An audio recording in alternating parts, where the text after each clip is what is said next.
On the stage tonight, you will see a live simulation of a National Security Council's Principals Committee meeting at the White House. Our scenario takes place 2 years from today, on November 19th, 2021. We have simulated a world in which one big thing has changed. In March 2020, the People's Bank of China launched a sovereign digital currency known as the digital yuan. We're hearing reports that North Korea may be using China's digital yuan currency to evade sanctions and purchase weapons material. Well, the digital yuan is an opportunity for the North Koreans to break free of the American hold on dollar transactions. We're in a tight spot. Our major means to contain and deter the North Koreans has been financial sanctions, and now that's imperiled by the fact that North Korea is accessing the digital yuan. I wish I had better news.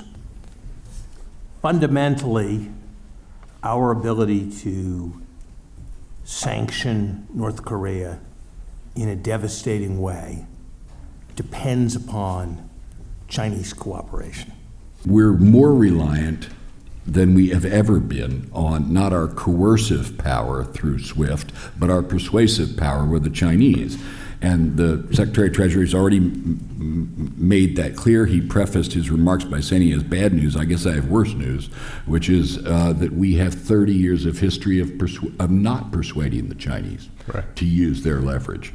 One of the questions that the president has is, can we definitively say that the Chinese have the ability to see these yuan transactions that the North Koreans are using? I do think that the digital yuan is totally transparent to the Chinese government. People's Bank of China initiated this several years ago, basically to compete in their domestic payment space with two big tech companies. Alibaba with Alipay and Tencent with WeChat Pay. What we talked about so far, I think, is the Chinese government, and there's another actor involved here, which are the Chinese commercial banks. That, as I understand it, the way the digital currency is structured, Chinese commercial banks are in the middle of it, and they have an interest in doing business in the United States. And so at some point we need to think about what kind of pressure and other tools can we use to focus on those banks and their interests in the United States. Breaking news out of Brussels this evening.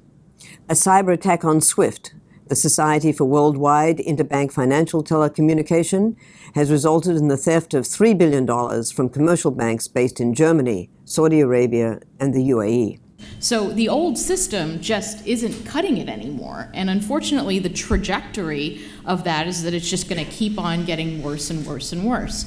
And so, yes, we see China with the yuan, but the competitiveness of the US dollar is a matter of national security, and we have to take this seriously and continue to innovate. Secretary Summers, are you suggesting that the U.S. create our own digital currency, or just that we work on SWIFT, we stick to our current system, but make SWIFT less vulnerable to cyber threats? We need to make a secure SWIFT. Look, SWIFT is digital. It's all binary. It's all electronic communication. So there's a question about what the definition, what we mean by that. But my proposal is that we harden SWIFT, that we commit with respect to avoiding what other countries see as abuse of SWIFT, and that we make clear that where there are SWIFT transactions involving North Korea or involving other rogue nations, we will use the leverage associated with SWIFT.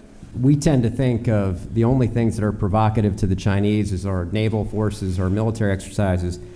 But if we build the kind of system we're talking about and have even a stronger dollar-denominated global currency system, whether it's electronic or digital, it'll be even more provocative, and we will be in a longer death struggle with the Chinese. I would argue that we revisit the G2 concept that we had talked about in the early days of the Obama administration. Us off, the European Union ambassador, you've done a great job with the cocktail parties in Beijing.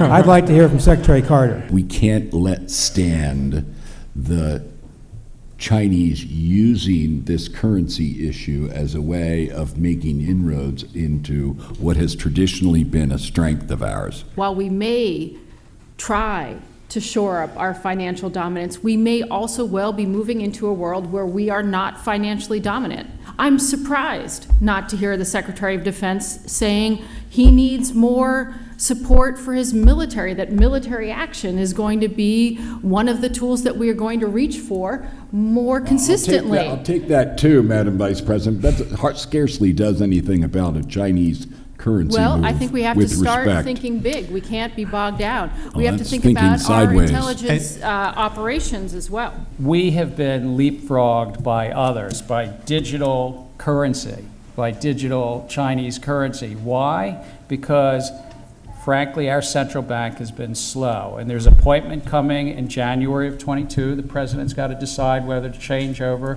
who's leading the Federal Reserve. The Federal Reserve runs our payment system.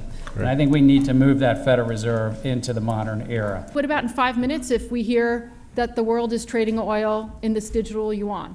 What does that do to our economy? I think we really have to ask some of these questions so we don't have to wait 3 or 4 days for you to call a meeting every time something important happens. Thank you. Here is the way that I'm going to summarize what I will read out to the president. Per the Secretary of State's recommendation that there will be a POTUS call to President Xi. We're going to talk about new avenues for cooperation.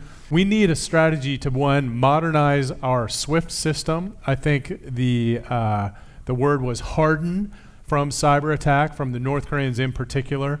But we need to develop and present options to the president for a U.S. equivalent of a digital currency, either a private-public partnership or, if the Treasury is able to do it with the Fed, something that would be a public-only option. We need a strategy to resuscitate U.S. financial prowess, I think is the way you put it, Madam Vice President, and examine this idea of secondary sanctions and whether in the overuse of them we've actually undermined our ability to use them down the road. Does that all sound fine to you? Thank you very much. Okay, and the meeting is adjourned.